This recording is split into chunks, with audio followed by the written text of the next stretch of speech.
You know exactly where I'm at in my journey toward Jesus. Like I'm with millions of other people who are just they know that that's where they should be, but they're not trusting or something. Yeah. And I was talking to the guy, and he was like, listen, he's like, you seem like a really good dude, man.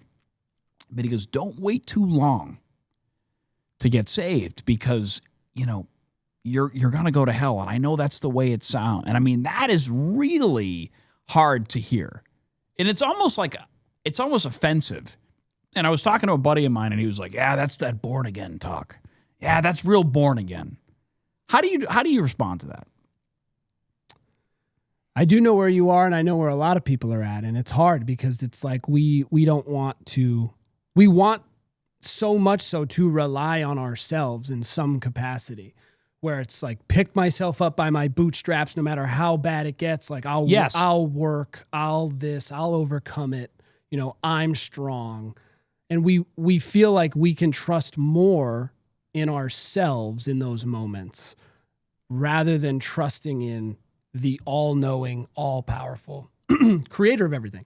So in those moments of people coming face to face with real world experiences, like a connection with someone who, if they are out loving God and loving people, the good news of Jesus and what he came to do, it is far more, not mean, but to some degree, I would say it would mean that I didn't care at all about someone if I'm walking around in possession of the greatest truth there's ever been and I don't share it with you. If I see someone who's hurting, and I see someone who so badly needs Jesus in their life, and I just stay silent, it's like having the cure to something that you're watching kill this person, and you're just like, I'm not going to give it to them.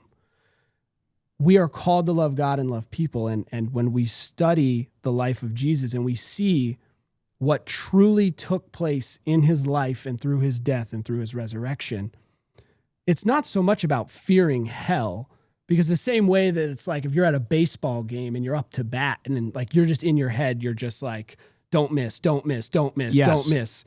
That makes it impossible to hit the ball. The same way if you're sitting there, well, I really don't want to go to hell. Right, I really don't want to go to hell.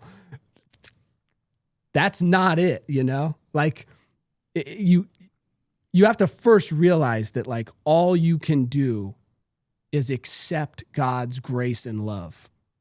That's all we're called to do, is to identify what happened on that cross and how real that is. That is the only truth.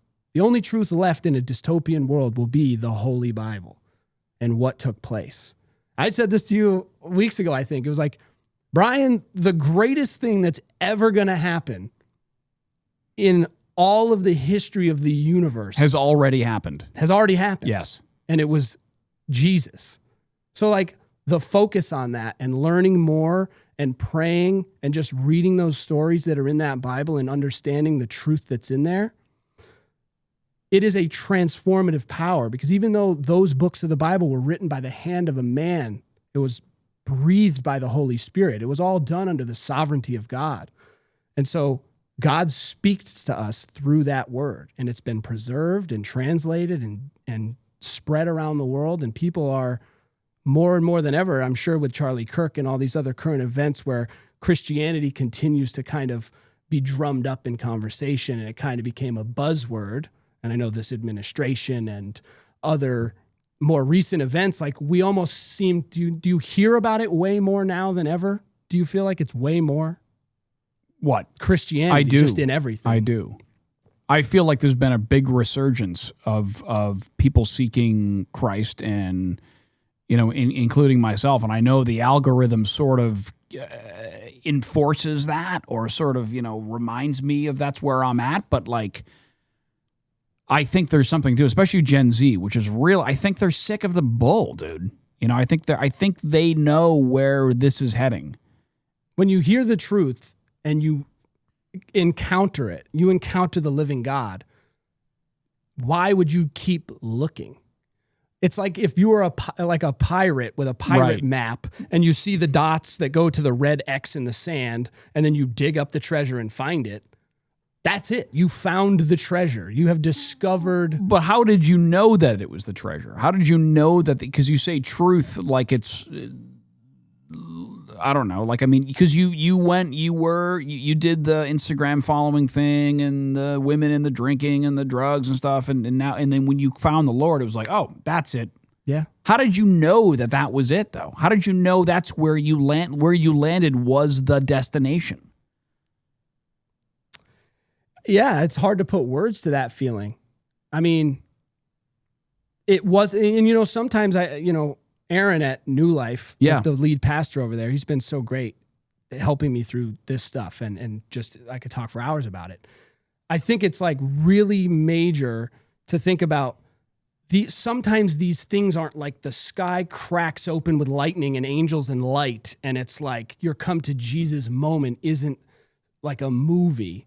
Sometimes it's like you have a conversation with one person who loves Jesus and like you notice something's a little different about them. Gotcha. And then slowly, and maybe in a dream, I've had dreams at night sometimes that are brief little encounters, and you start to kind of notice like God's trying to get your attention and he's using people to do it. And you're seeing things and hearing things like that. You sent me that screenshot. I did, yeah. We had that conversation. Yeah. Yes. And then yes, the internet itself sent you right through your news feed. Yes. Exactly what we're talking about. But then immediately doubt comes in. I'm like, oh no, that's my phone hearing what I'm talking about, sending it through YouTube to present to me, to keep me in that. But hey, that's a crappy way to look at it. God is sovereign over all. Right. You can run down every doomsday version of what AI is about to do. And I can tell you that like, we already know how it ends. We all go read Revelation and understand that like, unfortunately, and it's many of the teachings of Jesus and everything that's in it, it's very hard. It's polarizing. It's you having to admit that like you being meek is actually strength. You submitting and giving in and giving your life up is actually how you gain it. It's counter to everything that people understand.